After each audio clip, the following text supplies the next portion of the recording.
అవకాశం కల్పించిన ప్రభుత్వం అది. ఒకసారి శ్రీనివాసరెడ్డి గారు ఒకసారి వైసీపీ వెర్షన్ తీసుకుందాం. మనతో పాటు రామసుబ్బారెడ్డి గారు ఎమ్మెల్సీ జాయిన్ అవుతున్నారు. రామసుబ్బారెడ్డి గారు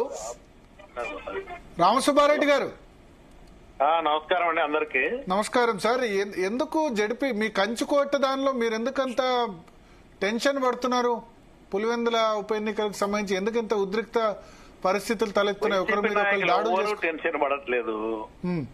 ఎన్నికల గురించి ఎవరు ఓటర్ల గురించి టెన్షన్ లేదు. ఎందుకంటే పులివెందుల నియోజకవర్గంలో వాసు గారు మాట్లాడుతా ఉన్నారు. ఇది అందరికీ తెలిసింది. ఈ రోజు కరువు ప్రాంతం. ఎప్పుడో ఒకప్పుడు వర్షాలు లేక చెట్లు బోర్లు అన్ని ఎండిపోయి చీనా చెట్లు కూడా నరికేసినటువంటి పరిస్థితి అందరం చూసినాం. శ్రీనివాసరెడ్డి గారికి తెలుసు అందరికీ. కానీ జలయజ్ఞం పేరిట ఏదైతే కృష్ణా జలాలు తీసుకొచ్చేదానికి రాజశేఖర రెడ్డి గారు నీళ్లు తీసుకొచ్చారు. గండికోట రిజర్వాయర్ పూర్తి చేసినారు. తర్వాత పైడిపాలెము చిత్రావతికి లిఫ్ట్ ఇరిగేషన్ తీసుకొచ్చి ఆ ప్రాంతానికి సాగునీరు తాగునీరు ప్రతి ఎకరాకు కూడా చెరువులకు కూడా నీరు అందించి తీసుకొచ్చింది రాజశేఖర రెడ్డి గారి టైంలో. అక్కడ నీటికి సమస్య లేదు. ఏదో గ్రామంలో సమ్మర్లో ఇప్పుడు మా నియోజకవర్గంలో ఈ రోజు చెప్తుంటే మేము ఈ రోజు కూటమి ప్రభుత్వం అధికారంలో ఉంది. కొన్ని గ్రామాల్లో నీళ్లు లేక ట్యాంకర్లు పెట్టి ప్రభుత్వం సంధించకపోతే మేము కూడా నీళ్లు తోలే పరిస్థితి. అది రామచంద్రాయపల్లిలో ఉంది. ఇవన్నీ ఒక అక్కడన్నా గ్రామాల్లో మీరు వైనాట్ కుప్పం అంటే వీళ్ళు వైనాట్ పులివెందుల అంటున్నారు. అనొచ్చు. ఇప్పుడు ప్రజాస్వామ్యంలో ఎవరైనా అనే దాంట్లో తప్పేం లేదు. నేను చెప్పేది ఒకటే, ఈ రోజు జరిగిన దాడులు నేను కూడా అక్కడ చూస్తా ఉన్నాను, తిరుగుతా ఉన్నాను. ఈ రోజు ఎవరైతే కూటమి ప్రభుత్వంలో ఉన్న నాయకులు ఎవరైతే ఉన్నారో ఈ రోజు ప్రజాస్వామ్యంలో ఈ రోజు మనకు నమ్మకం ఉంటే ఈ రోజు వాళ్ళు చేసినటువంటి సూపర్ 6 మీద ఏమైనా నమ్మకం ఉన్నాయి.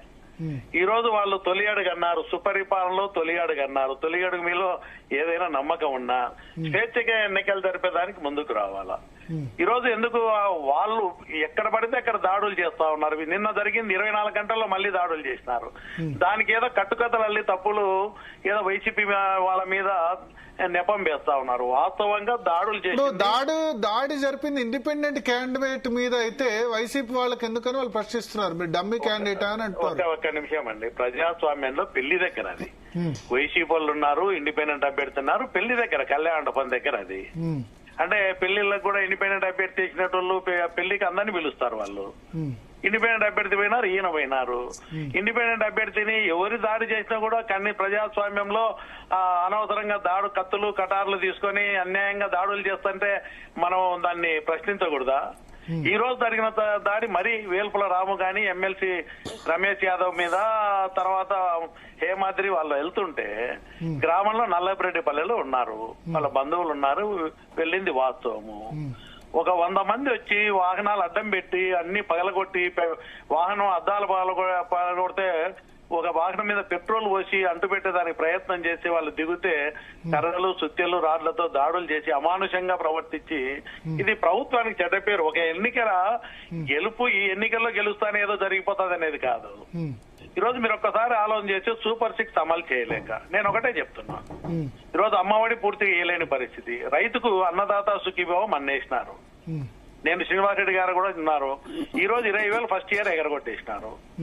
సెకండ్ ఇయర్ కూడా ఎంత ఇచ్చినారు? మేము 26,000 ఇస్తామని చెప్పినారు. 20,000 కూటమి ప్రభుత్వం ఇస్తే 6,000 కేంద్ర ప్రభుత్వంతో. తర్వాత ఇప్పుడు ఎందుకు ధైర్యం రాదంటే ఈ రోజు 20,000 మేము ఇస్తామని చంద్రబాబు నాయుడు గారు అప్పుడు మోసం చేసినారు జగన్ గారు. ఇప్పుడు మేము ఖచ్చితంగా 20,000 కేంద్ర ప్రభుత్వం ఇచ్చేది కాక 20,000 ఇస్తామన్నారు. ఇప్పుడు ఎన్ని ఇచ్చినారు? కేంద్ర ప్రభుత్వంతో కలిసి 20,000 అంటే 14,000. 14,000 అంటే ₹1,00,000 ఒక రైతుకు రావాలి 5 ఏళ్లలో. ఈ రోజు ఫస్ట్ సంవత్సరం 20,000 పోయింది. ఈ 4 సంవత్సరాల్లో 6,000 వాళ్ళు ఇవ్వట్లే. 24,000 44,000 ఈ స్కీమ్ లో వాళ్ళు ఇవ్వట్లేదు ఇప్పటికే. ఈ 4 ఏళ్ళు ఇస్తే 44,000 నష్టం వాళ్ళు చెప్పింది. సరే అంటే ఇప్పుడు ఈ విధంగా రైతులను కానీ అందరినీ కూడా ఆశలు కొలిపి ఈ రోజు ఆడబిడ్డనిది ఇస్తామనే ప్రసక్తి లేదు. 5 ఏళ్లలో కూడా ఇస్తామని చెప్పే పరిస్థితి. ఇవన్నీ ఇంప్లిమెంట్ చేయకపోతే మరి మీరు టెన్షన్ పడాల్సిన అవసరం ఉంది పులివెందుల్లో. మేమేం టెన్షన్ లేదు. ఖచ్చితంగా వైఎస్ఆర్సీపీ పార్టీకి జగన్మోహన్ రెడ్డి గారికి కానీ వైఎస్ కుటుంబానికి బ్రహ్మాండంగా ప్రజలు అభిమానిస్తున్నారు, ఆశీర్వదిస్తారు. బ్రహ్మాండ మెజార్టీతో గెలుస్తారు. దాంట్లో అనుమానమే లేదు. ఈ రోజు ఓటమికి ఒక్క నిమిషం. ఒక్క నిమిషం ఓటమికి- శ్రీనివాసులు రెడ్డి గారు ఏదో అడగాలనుకుంటారు. వాసు గారు చెప్పండి. ఓటమిని ఊహించి వాసు గారు. ఈ విధంగా దాడులు చేస్తా ఉన్నారు, భయభ్రాంతులకు గురి చేయడం కరెక్ట్ కాదు. నేను చంద్రబాబు నాయుడు గారికి కూడా వాసు గారి ద్వారా మనవి చేస్తున్నా, ఒక సీటు గెలిచినా ఇంత దౌర్జన్యంగా అప్రజాస్వామిక పద్ధతిలో గెలిచినా అది మంచిది కాదు. గెలిచే ప్రసక్తే లేదు. నాకు అక్కడ చూస్తున్నా కూడా రేపు జరిగే ఎన్నికల్లో ప్రజలు ఆశీర్వదిస్తారు, తప్పకుండా గెలుస్తారు దాంట్లో వైసీపీ అభ్యర్థి. నేను ఒక మాట ఇందాక రామసుబ్బారెడ్డి గారు చెప్పారు, నీళ్లు